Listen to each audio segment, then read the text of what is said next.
ये कहानी है यशोदा नाम की एक लड़की की, जिसका सपना था एक आईपीएस ऑफिसर बनना। लेकिन जब वह अपनी ट्रेनिंग पूरी करके इंटरव्यू देने पहुंची तो उसका सीनियर ऑफिसर उससे लाखों रुपयों की मांग करता है। पर गरीबी की वजह से यशोदा के पास उतने पैसे नहीं होते जिससे उसका सपना अधूरा रह जाता है। लेकिन जब इस बात का पता उसकी छोटी बहन वृंदा को चलता है तो वह चुपचाप खुद को बेचने का एक बड़ा फैसला ले लेती है। तब अगली सुबह यशोदा को एक बैग और एक चिट्ठी मिलती है जिसमें लिखा होता है, दीदी आप इन पैसों से अपना आईपीएस बनने का सपना पूरा करना। यशोदा की जांच पड़ताल करने पर उसको पता चलता है कि वह अक्सर एक सरकारी हॉस्पिटल जाती थी। हॉस्पिटल में वहाँ की एक नर्स से पूछने पर उसने बताया कि वृंदा ने एक कॉन्ट्रैक्ट साइन किया है जिसमें उसे 5 साल में 5 बच्चों को जन्म देना होगा। साथ ही नर्स ने बताया कि वृंदा को बास्को नाम के एजेंट ने ले गया है, लेकिन असल में वो उसका नाम नहीं बल्कि उनका कोड वर्ड नाम था जो सभी एजेंट यूज करते हैं, और यह सिर्फ गरीब लड़कियों को ही टारगेट करते थे ताकि उन्हें पैसे देकर वो आसानी से अपना काम करवा सकें। लेकिन सवाल यह था कि आखिर यह सबके पीछे किसका हाथ है। अब सच्चाई जानने के लिए यशोदा खुद उसी सिस्टम में जाने का फैसला करती है। तब उसके पास भी वैसा ही एक एजेंट आता है जो उसे पैसे देकर अपनी गाड़ी में बैठा लेता है। लेकिन जाने से पहले एजेंट उसको एक दवा देता है जिसे खाकर यशोदा बेहोश हो जाती है। आंख खुलते ही वो खुद को एक अनजान जगह बंद कमरे में पाती है। तभी उसकी मुलाकात इस स्कैंडल के मास्टरमाइंड मधु से होती है, जो यशोदा को भी इसमें फंसाने के लिए झूठ बोलते हुए कहती है कि तुम्हारी कोख में जो बच्चा पल रहा है वो किसी जरूरतमंद परिवार की अमानत है जिसको हेल्दी रखना हमारी जिम्मेदारी है। अब अगले दिन एक नर्स जिसका नाम सुधा होता है वो यशोदा को डॉक्टर के पास ले जाती है। यशोदा यहाँ की सारी जानकारी इकट्ठा करने के लिए वह डॉक्टर से फ्लर्ट करने लगती है और धीरे धीरे डॉक्टर भी उसे पसंद करने लगता है। लेकिन एक दिन यशोदा गार्ड की नजरों से बचकर जोन 2 में जासूसी करने के लिए जाती है। लेकिन तभी कंट्रोल रूम में बैठा एक गार्ड उसे कैमरे में देख लेता है।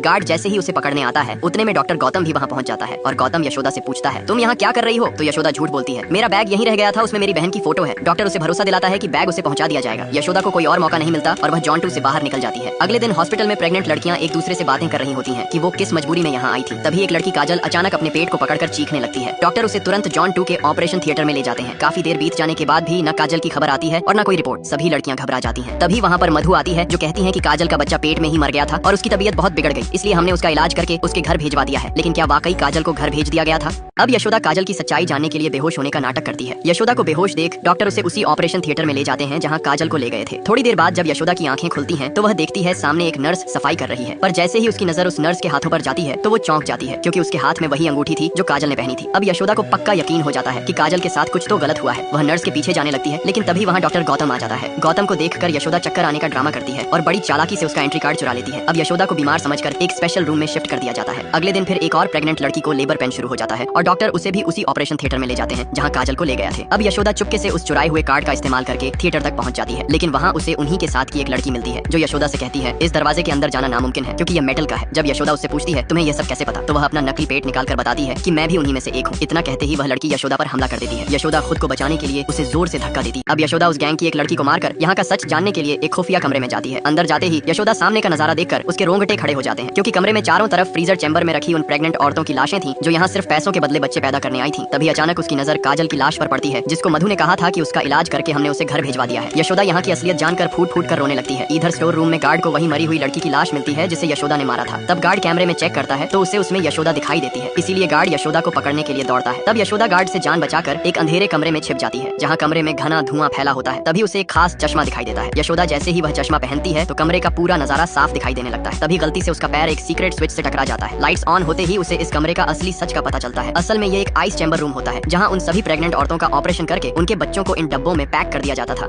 डब्बों में पैक इतने सारे बच्चों की लाशें देखकर यशोदा की चीख निकल जाती है। तभी पीछे से गार्ड आकर उसे पकड़ लेता है और उसको घसीटकर एक कमरे में ले जाता है जहाँ वह यशोदा के साथ गलत काम करने की कोशिश करता है। लेकिन यशोदा एक जोरदार लात उसके प्राइवेट पार्ट पर मारकर उसकी हालत खराब कर देती है और उस कमरे से बाहर भागने की कोशिश करती है, लेकिन दरवाजा लॉक होता है। तब गार्ड उसका गला दबाकर उसे मारने की कोशिश करता है, पर तभी यशोदा बच्चे का डब्बा गार्ड के सिर पर दे मारती है और पट्टे से गार्ड का गला दबाकर उसको मार देती है। अब यशोदा कैमरे में मधु को देखती है और उसके रूम का पासवर्ड जान जाती है, और जैसे ही मधु बाहर जाती है तो यशोदा उसके कमरे में जाकर सबूत ढूंढने लगती है। लेकिन इतने में मधु वापस आ जाती है। तभी यशोदा पीछे से एक नुकीला चाकू उठाकर मधु की तरह करके गुस्से में पूछती है कि आखिर यहाँ तुम लोग उन मासूम नवजात बच्चों के साथ क्या कर रहे हो? मधु कुछ कह पाती उससे पहले ही गौतम कमरे में आ जाता है। यशोदा गौतम को देखकर तुरंत चाकू मधु की गर्दन पर रख देती है। तब गौतम मासूम बनने का नाटक करने लगता है और यशोदा से कहता है, तुम्हारी तरह मुझे भी इसने कैद कर रखा है, इसलिए तुम इसे मार दो। गौतम बार बार यशोदा से मारने की बात करता है और तभी वह चालाकी से अब गौतम बड़े ही चालाकी से यशोदा के हाथ से चाकू छीनकर उसके ही गर्दन पर रख देता है। इसके बाद मधु यशोदा को सच्चाई बताने लगती है। वो बताती है कि कैसे उसने कॉलेज के टाइम में मुख्यमंत्री को अपनी खूबसूरती की जाल में फंसाकर उससे शादी की और गौतम के चमत्कारिक आविष्कारों की मदद से उन्होंने यह बिजनेस स्टार्ट किया और आज उनका यह प्रोडक्ट दुनिया भर में फेमस है। इतना बताने के बाद मधु एक मीटिंग अटेंड करने लगती है जहाँ कई देशों के अरबपति उससे लाइव जुड़े होते हैं। वह मुस्कुराकर उनसे कहती है, हमारा ब्यूटी सीरम इतना असरदार है कि कोई भी इंसान इसके इस्तेमाल से हमेशा जवान और खूबसूरत दिख सकता है। तब एक अरबपति उससे सवाल करता है कि आखिर यह सीरम बनता कैसे है? तो मधु बताती है कि हम गरीब लड़कियों को पैसा देकर प्रेग्नेंट करवाते हैं, फिर उनके पेट से नवजात शिशु का ब्लड प्लाज्मा निकालकर उससे यह सीरम बनाते हैं। तभी मधु अपने इस प्रोडक्ट का आविष्कार करने वाले गौतम को उन लोगों के सामने बुलाती है। गौतम यहाँ पर सबके सवालों का जवाब देते हुए भी वह यशोदा पर ही ध्यान रख रहा था, लेकिन तभी यशोदा मौका देखकर वहाँ से भाग जाती है।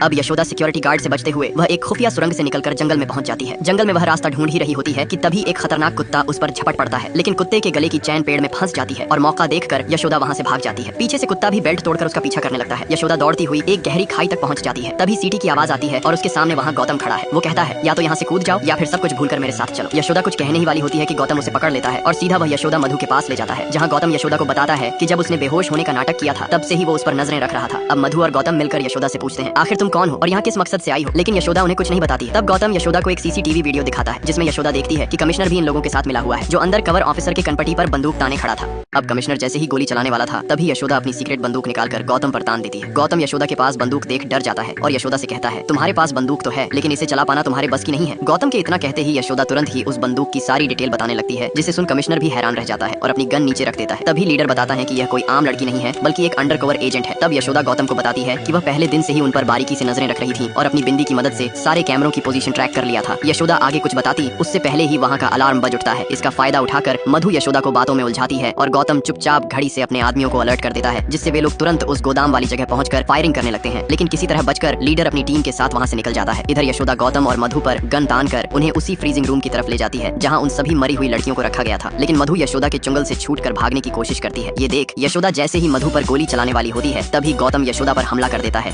जब यशोदा की सच्चाई मधु और गौतम को पता चलती है तो वे हैरान हो जाते हैं। तब यशोदा कहती है जिस तरह तुम लोग मुझ पर नजर रख रहे थे उसी तरह मैं भी तुम लोगों पर नजर रख रही थी और मैं इस जगह की सारी सच्चाई पहले से ही जान रही थी। जब यशोदा यह बातें उन दोनों को बता रही थी तभी अचानक कुछ गार्ड आकर उसे घेर लेते हैं। तब यशोदा उन सारे गार्ड्स को मारकर बाकी लड़कियों के बीच पहुंचती है। इधर लीडर और उसकी टीम किसी तरह बचते हुए बाहर आ जाते हैं और कमिश्नर को चारों तरफ से घेर कर उसी जगह पर उसे मारकर खत्म कर देते हैं। इधर यशोदा उन सभी लड़कियों को लेकर बाहर निकल आती है और बाहर आते ही जब यशोदा मधु पर बंदूक तानती है तो मधु कहती है जिस पहले बच्चे के शरीर से दवाई बनाई गई थी वह मेरा ही बच्चा था। यह सुनकर सारी लड़कियां गुस्से से भर जाती हैं और मधु को ऊपर से नीचे खाई में धकेल देती हैं, जिससे उसकी मौत हो जाती है। तभी यशोदा को एक लड़की की चीखने की आवाज सुनाई देती है और वह कोई नहीं बल्कि उसकी ही बहन वृंदा होती है। अब मधु यशोदा को बताती है कि उसने पैसों के लालच में आकर 60 साल के बूढ़े सीएम से शादी कर लेती है। तो अचानक प्रेगनेंसी के बाद ही उसके शरीर में अजीब बदलाव शुरू हो जाते हैं। उसकी स्किन ढीली पड़ने लगती है, वह अपनी उम्र से कई गुना बड़ी दिखने लगती है, जिसका इलाज डॉक्टरों के पास भी नहीं होता और धीरे धीरे उसकी खूबसूरती भी गायब हो जाती है। उसका पति सीएम जो बस उसके लुक्स पर फिदा था अब वह भी उससे दूरी बनाने लगता है। जब यह बात मधु को पता चलती है तो वह खुद को खत्म करने की कोशिश करती है, लेकिन किस्मत से वह बच जाती है। जब सीएम को मधु की हालत का पता चलता है तो वह अपने आदमियों से उससे पीछा छुड़ाने का बोल देता है, जिसे सुनकर मधु को बहुत पछतावा होता है। लेकिन इसी बीच वहाँ पर गौतम आ जाता है जो बचपन से ही मधु को चाहता था। गौतम मधु को सीधा अपनी लैब में ले जाता है जहाँ वह सालों की मेहनत के बाद एक ऐसा एंटीडोट सीरम तैयार करता है जो पल भर में मुरझाए फूल को भी ताजा कर देता है। मधु यह सब देखकर हैरान रह जाती है, लेकिन गौतम मधु का ट्रीटमेंट शुरू करने से पहले उससे एक वादा लेता है कि जब उसकी खूबसूरती वापस आ जाएगी तो वह हमेशा उसके साथ ही रहेगी। जिसके बाद गौतम उसका इलाज शुरू कर देता है और कुछ ही दिनों के ट्रीटमेंट के बाद मधु पहले से भी ज्यादा खूबसूरत दिखने लगती है।